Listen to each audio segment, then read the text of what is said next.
As with many things, there is frequently a story behind a plant, either how you acquired it, who gave it to you, what it does that's unique and interesting. I found this at Home Depot probably 2 years ago, maybe 3. And they had a number of small individual azaleas in one pot. I guess it was a way to maximize the blooming. And I said, you know what? I can split those apart. Now, I figured it was a hothouse azalea, so I took one piece of it, left it in the warm part of the greenhouse, another part left it in the cold part of the greenhouse. The one in the cold part of the greenhouse has survived temperatures below 32 degrees with no problem, and obviously this time of year it is not in flower. This one has been in the warm part of the greenhouse and has decided to bloom. Now, my goal is to work this into a bonsai container, so I'm going to take this from a taller than wide pot and move it into a pot that is wider than it is tall. The question is, will I go for the 6-inch pot or will I go for the 8-inch pot? So I could go 7-inch pot. So I could go here in the 6-inch, I could go here in the 7-inch. I'm probably going to do the 7-inch because it'll give me more root run. It'll hold on to moisture better. So what I'm going to do is my standard clean up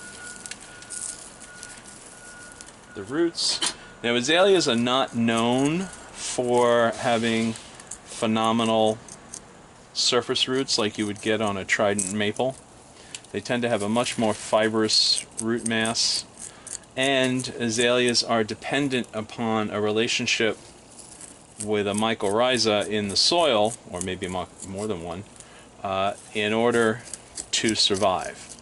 So, a couple things you need to know about azaleas. They want an acidic environment, and that is to keep the mycorrhiza, the fungus, happy. They do not tolerate drought. 3 times 1 year and it's over. Best time of year if you're going to work with azaleas in the yard is to plant them in the fall. That has to do with reestablishing the capillary action in the soil, so you're less likely to drought stress the plant. In a bonsai container, that really doesn't matter. Drought stress is up to my negligence.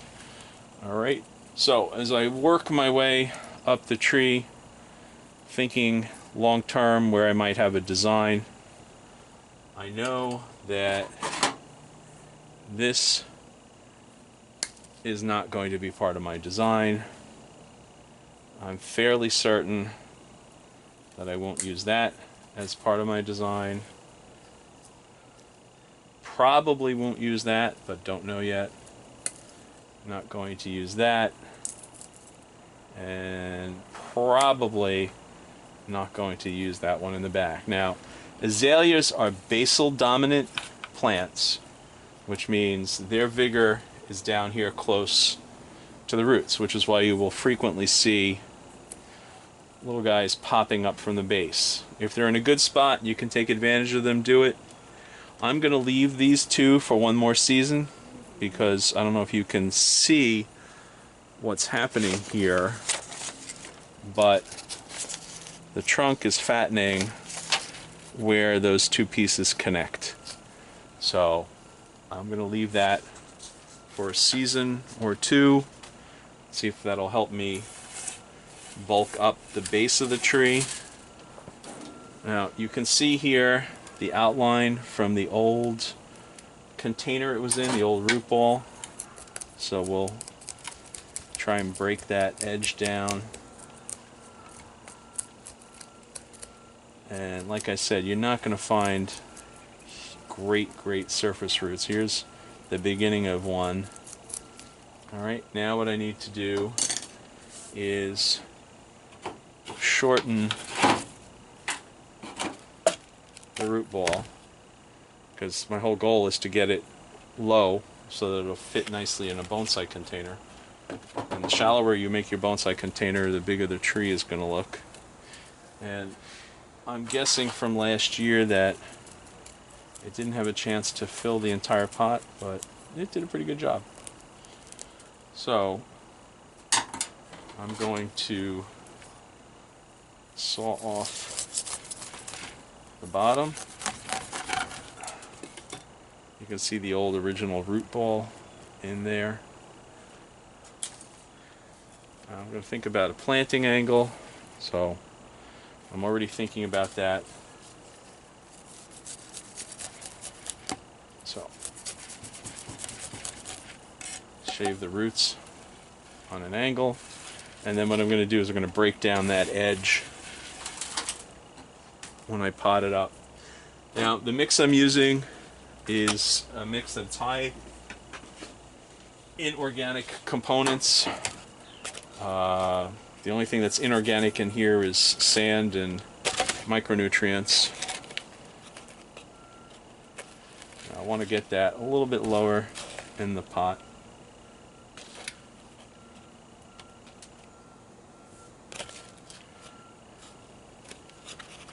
Alright, so I really don't want the roots to come up below that edge there. So we'll give it some Super Thrive.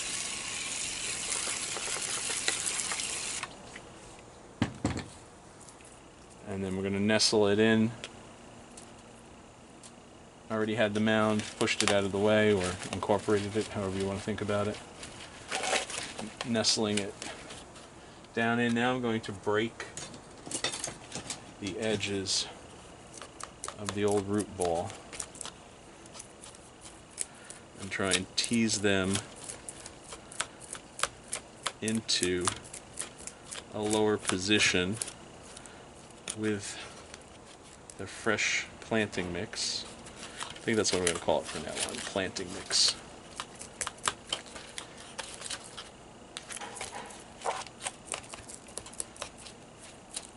I wish I knew the name of this variety. The flower is relatively small. The color is great.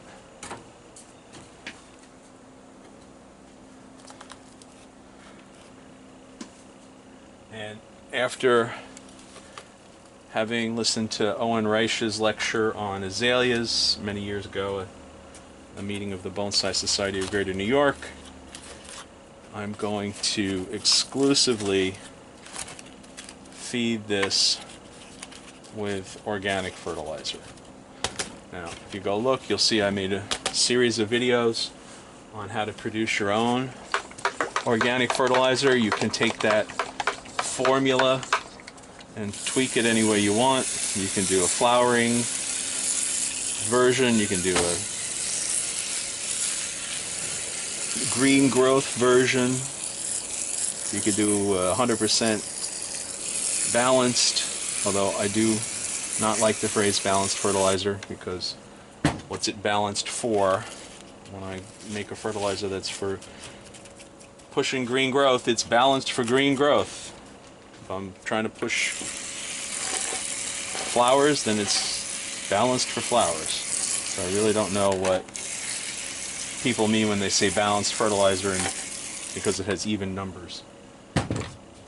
Alright, so made some rough cuts and some decisions here. The flowers are falling off because they've been in bloom for a couple weeks, and it's time for them to fall off. Probably going to try and make seeds. They tell you shouldn't let the plant make seeds. I say if you want to spend some time collecting seeds, you should give it a shot. Azalea seeds are not that difficult to germinate, but they are difficult to see. They are crazy small. So you deadhead the plant so that it doesn't waste its resources trying to make seeds when you're trying to grow branches. Now, one thing that will happen and has happened in my greenhouse repeatedly, is azaleas will get a second flush of flowers later in the year. So don't be surprised if you end up with a fall crop of flowers. And there's a whole line of azaleas out there now called the Encore series, which flower twice a year. So I will be experimenting with one of them in a couple weeks. So in the meantime, this is the spot where I'm supposed to tell you to go like, subscribe, give me questions, comments, and then this is where I tell you to go work on your trees and have fun. One other thing I should mention about the azaleas, that mycorrhiza that they are dependent upon is dependent upon moisture, acid conditions, and organic material. So what I will do is I will top dress this with a product called Enrich, which is aged pine bark fines. Very fine material, breaks down rapidly, feeds the plants, doesn't rob the plant of nutrition, which is one of the reasons why you don't use wood chips. And that will be the last thing I do, but I don't have that with me near the camera, so you guys are going to have to trust me when I tell you I did it. Or go back and look at my other little azalea potting video and you'll see how I used it. So, well, you know what? I just may have it laying around here.